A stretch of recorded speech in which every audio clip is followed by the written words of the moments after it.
अस्सलाम वालेकुम दोस्तों। सुबह हो चुकी है और इस वक्त सुबह के तकरीबन 8 बज चुके हैं और सीन यहाँ पे कुछ इस तरह है कि सुबह 8 बजे भी अच्छी खासी ठंड है। उठ तो मैं तकरीबन 6 बजे गया था, लेकिन बाहर निकलने को दिल ही नहीं कर रहा था क्योंकि मौसम इतना यख बसता है यहाँ पे कि अगर आप सोच रहे हैं ना कि आप यहाँ पे आ रहे हैं जुलाई अगस्त में या जून में तो यहाँ पर मौसम जो है वो गर्म होगा, तो आप हरगिज़ ये ना सोचें। आप जब भी यहाँ पे आएँ गर्म कपड़ों का अच्छा सा अरेंज करके लेके आएँ। ये भी नहीं कि आप चले नॉर्मल से लेके आ रहे हैं कपड़े, इस तरह नहीं। आप यही सोचें कि आप दिसंबर में आ रहे हैं और दिसंबर के हिसाब से आप कपड़े लेके आएँ।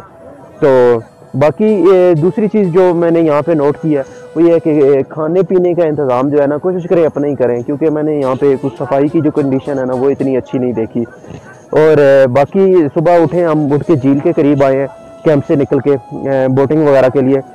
यहाँ पे बोट्स के जो रेट है इनिशियली तो वो आपसे बड़ा अच्छा खासा मांगेंगे, लेकिन आपने थोड़ा सा इनके साथ नेगोशिएट करेंगे तो अच्छा रेट जो है आपका इनके साथ बन जाएगा। उसके बाद हॉर्स राइडिंग के लिए भी यहाँ पे बंदे मौजूद हैं, आप अगर घुड़सवारी करना चाहें तो वो भी कर सकते हैं। तो बाकी झील की खूबसूरती जो है वो तो आपके सामने ही है, वो तो आप देख ही रहे हैं। और झील के जब हम अपोजिट साइड पे जाएं, टेंट जहाँ पे लगी हुई है उसकी पिछली साइड पे, तो वहाँ पे एक आबशार भी है। तो वो शायद मेरे कैमरा आपको दिखा पा रहा है या नहीं दिखा पा रहा, वो सामने एक आबशार है, तो वो भी एक अच्छी जगह है, उसकी ब्यूटी भी आपके सामने है। तो अगर आप अपना टेंट सेटअप लेके आते हैं यहाँ पे तो आपको गर्म बिस्तर वगैरह की ज़रूरत पड़ेगी, क्योंकि यहाँ पे जो इन्होंने बिस्तर हमें प्रोवाइड किए हैं वो भी सुबह मैंने देखा है तो मुझे ऐसे फील हुआ है जैसे कि मेरी जो रज़ाई थी वो गीली हुई है। वो क्या है, वो जो हवा में आप समझ लें यहाँ पे नमी है या फिर रात को जो शबनम बरसती रही है उसकी वजह से। और ठंड जो है वो यहाँ पे बहुत शदीद है। तो बाकी आप मेरे सामने देख सकते हैं ये पहाड़ किस तरह है। वो सामने एक ग्लेशियर है, लेकिन वो मैं आपको कैमरे में नहीं दिखा सकूंगा क्योंकि वहाँ पे आप बादल आ चुके हैं। तो बाकी ये पीछे का पहाड़ और इसकी हाइट यही है जो यहाँ पे सर्दी का बायस बन रही है, क्योंकि यहाँ पर धूप जो है वो नीचे नहीं आ रही। चारों साइडों से पहाड़ों ने इसको कवर किया हुआ है जो कि धूप को नीचे नहीं आने देगा।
मॉडर्न लेक से हमने आगे बोट्स हायर की हैं, दो बोट्स हमें तकरीबन 1200 रुपये में हमने हायर की हैं वो दोनों, और वो हमें यहाँ पे लेके आए इस पॉइंट पे। यहाँ पे हमें उन्होंने कहा है कि आप 10-15 मिनट घूमें फिरें, आप स्टे करें और यहाँ पे थोड़ी अगर आप तस्वीरें वगैरह बनाना चाहें, सैर वगैरह करना चाहें तो वो कर लें। तो टेम्परेचर अब नॉर्मल ही हो रहा है, वैसे अपर वगैरह तो पहनना पड़ रहा है, लेकिन ठीक है फिर भी टेम्परेचर अब इतनी शदीद किस्म की सर्दी जो है वो यहाँ पे नहीं लग रही। तो ये पॉइंट है आगे, बाकी मैं आपको दिखाता हूँ।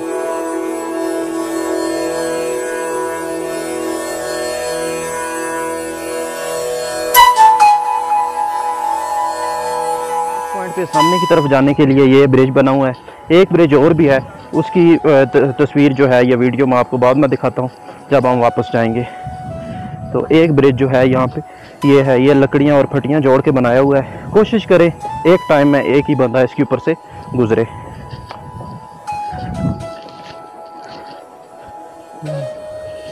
यहाँ पे ट्राउट फिश के हर जगह पे बहुत से पॉइंट बने हुए हैं। अभी तक मैंने ट्राई नहीं की, अभी ट्राई करेंगे फिर आपको बताएंगे कि इसका कोई टेस्ट है या ये क्या चीज़ है। तो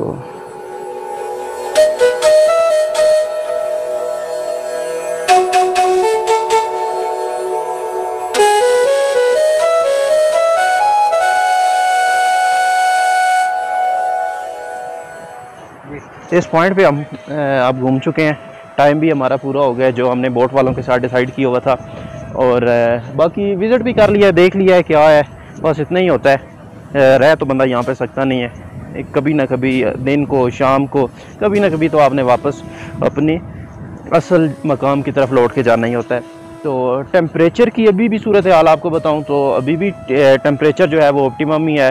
अब इतनी सर्दी तो नहीं रही लेकिन गर्मी भी नहीं है। और अंडे हमने पहले उबाल के रखे हुए थे, हमने कहा था वहाँ पे जाके खाएंगे, तो अब अंडे खा रहे हैं और साथ साथ वापसी की जो है वो तैयारी कर रहे हैं। वापसी पे वही दो छोटे छोटे आपको बताया था जो इन्होंने पुल बनाए हुए हैं पास करने के लिए इसको। यहाँ पे वैसे इतनी गहराई नहीं है, लेकिन ब्रिज का मकसद ये है कि आपके जूते और कपड़े जो है ना वो गीले ना हों, वगरना यहाँ पे पानी की गहराई इंचेस में है, मतलब 2 इंच 3 इंच यहाँ पे पानी जो है वो मौजूद है। तो अंडा मेरे ख्याल में मेरा टूट चुका है और किसको मैं खाना पड़ेगा, वो मैं खा रहा हूँ। तो बाकी ब्रिज आप देखें, ब्रिज से कैसे हम इसको पार करते हैं। और माशाल्लाह से झंडा हमारे पाकिस्तान का यहाँ पे लगा हुआ है। और चलें स्टार्ट करते हैं।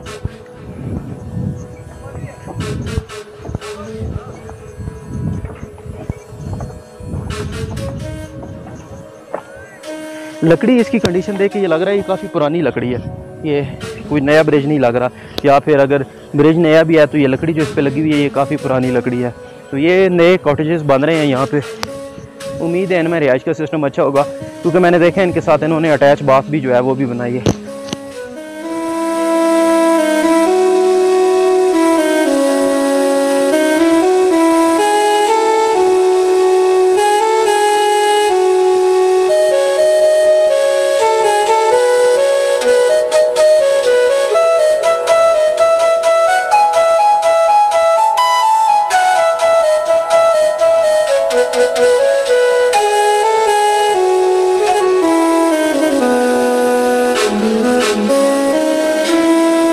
जिसके बारे में आपको बता रहा था वो ये ब्रिज है, लेकिन अब पहले उन्होंने बोट्स खड़ी की थी वो वहाँ सामने, और अब उन्होंने बोट्स यहाँ से मूव करके तो वो उस मकाम पे ले गए हैं, इसलिए अब हमें ये ब्रिज जो है वो क्रॉस नहीं करना पड़ेगा।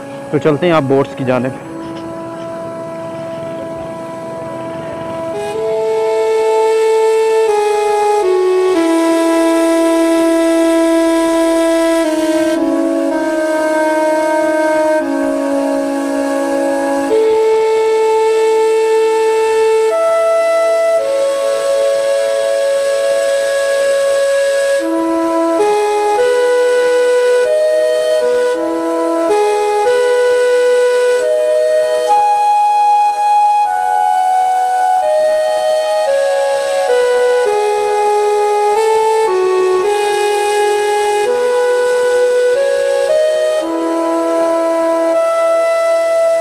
बोट में हम फिलहाल सफ़र कर रहे हैं और पता नहीं मेरी आवाज़ आप तक पहुंच रही है या नहीं पहुंच रही, क्योंकि बोट के इंजन का शोर भी बहुत ज़्यादा है। तो बोट में अब आते हुए तो हमें इतनी नहीं महसूस हुई, लेकिन अब हम जहाँ जिस ट्रैक से रहे हैं ना वहाँ से एक तो पानी बहुत ज़्यादा उड़ के ऊपर आ रहा है, बहुत बड़ा ठंडा लग रहा है, और दूसरा हवा बहुत ठंडी है इस ट्रैक पे। तो बाकी मैंने तो पहली दफ़ा बोटिंग की है लाइफ में और मुझे इस एक्सपीरियंस का मज़ा है। हालांकि हमारे करीब जो एक ट्रैक है कलर कार का, वहाँ पे झील है, वहाँ पे बोटिंग होती है, लेकिन वो वहाँ का पानी जो है ना बिल्कुल खड़ा होता है ना, ये पानी मूव हो रहा है, तो उसमें इतना मुझे नहीं अट्रैक्शन फील हुई, इसलिए मेरा नहीं दिल करता वहाँ पे बोटिंग करने को। तो ये पानी चूँकि दोनों किनारों पे कोई घास फूस नहीं है, कुछ भी नहीं है, इस वजह से मुझे तो यहाँ का निज़ाम जो है ना बिल्कुल ठीक लगा है बोटिंग का। बोट से हम उतर चुके हैं, अब आगे हमारे 2 टास्क हैं। एक तो वहाँ पे सामने हमने एक आबशार देखा हुआ है, उस आबशार के ऊपर हमने जाना है, तो जो सुबह भी मैंने आपको दिखाई थी आबशार, उस आबशार पे आपको उसका कुछ व्यू देंगे। और दूसरा हमारा एक और टास्क ये है कि अपनी गाड़ियाँ तो हम ऊपर छोड़ के आए हुए थे, तो हमने यहाँ से कोई गाड़ी हायर करनी है, एक होती है या 2 होती हैं, जिनके ऊपर हम अपनी गाड़ियों के करीब पहुँच सकें और वहाँ से फिर अपनी गाड़ियाँ लेके कलाम की जानब रवाना हो सकें। तो चलें आगे का नज़ारा आपको दिखाते हैं। ये व्यूअर्स ट्राउट फिश है जो कि यहाँ पे ज़िंदा 2200 रुपये किलो है। 2200 इसका में उन्होंने रेट बताया ज़िंदा का पर केजी का, तो केजी जो है वो मेरे ख्याल में आधा केजी निकलेगी साफ़ सूफ करके।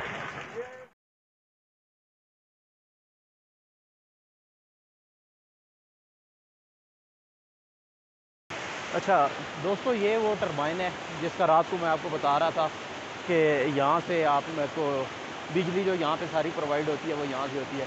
ये देखें, ये साथ एक इंडक्शन मोटर लगी हुई है और ये पानी जो है स्पन व्हील को घुमा रहा है और इसी से ये इंडक्शन मोटर जो है मूव कर रही है और ये बिजली का कनेक्शन सारे इस एरिया को मिल रहा है। एक यहाँ पे है और एक वहाँ पे है। वहाँ पे भी एक इंडक्शन मोटर है और एक यहाँ पर भी। और ये देखें, यहाँ से ये बिजली की तारें जो हैं ये गुजर रही हैं और सारा बिजली प्रोवाइड की जा रही है। शोर की वजह से शायद मेरी आवाज़ आप तक ठीक तरह से ना पहुँच रही हो। और ये बाकी आबशार का जो व्यू है ये मैं आपको दिखा देता हूँ।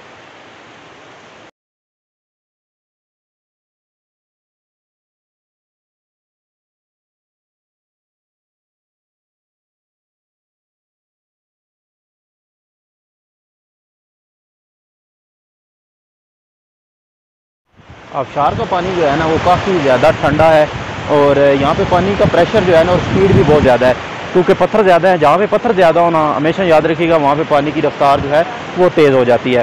तो यहाँ पे पानी ठंडा भी बहुत है और हवा में भी यहाँ पे थोड़ी सी ना खुनकी जो है वो आ चुकी है। और यही है सिर्फ जो ये आप देख रहे हैं, यहाँ पे जैसे ही पानी ऊपर से चश्मे से बह के आ रहा होता है, नीचे इन्होंने एक ये टीन डब्बा लगाया होता है और उसमें नीचे सुराख करके पाइप लगा हुआ है। ये पानी इस टीन डब्बे में इकट्ठा हो रहा है और वहाँ से उस पाइप में जाके वहाँ नीचे सारा सप्लाई हो रहा है। ये यहाँ पे पानी का सोर्स है। ज़्यादातर पहाड़ी इलाके जहाँ पे चश्मे वगैरह होते हैं वहाँ पे पानी का यही सोर्स होता है।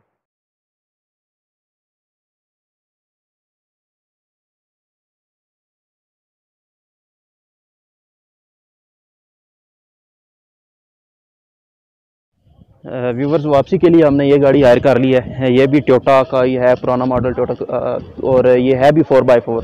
और इसमें सिटिंग कुछ इन्होंने इस तरह बनाई हुई है कि 2 बंदे यहाँ पे ड्राइवर के साथ बैठ सकते हैं और पीछे 3 रोज़ बनी हुई हैं। एक में भी 4 बंदे बैठ सकते हैं, 4 बंदों की सिटिंग है, उससे पीछे भी 4 बंदों की सिटिंग है और उससे पीछे भी 4, मतलब 4 4 8 4 12 और 2 आगे, 12 और 2 14 बंदे टोटल इसमें बैठ सकते हैं।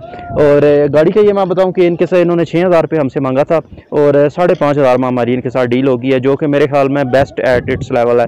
बिल्कुल ये ठीक है, इतने पैसों में ये बिल्कुल माकूल है।